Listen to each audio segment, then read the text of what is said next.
Gusto ko na bumalik sa Manila.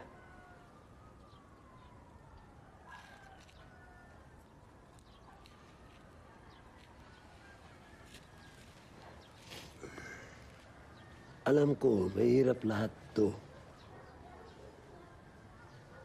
Alam ko, namimiss mo ang mga magulang mo. Eh ako rin, namimiss ko rin sila. Kaya lang ganun na lahat yan eh. Andiyan na yan eh.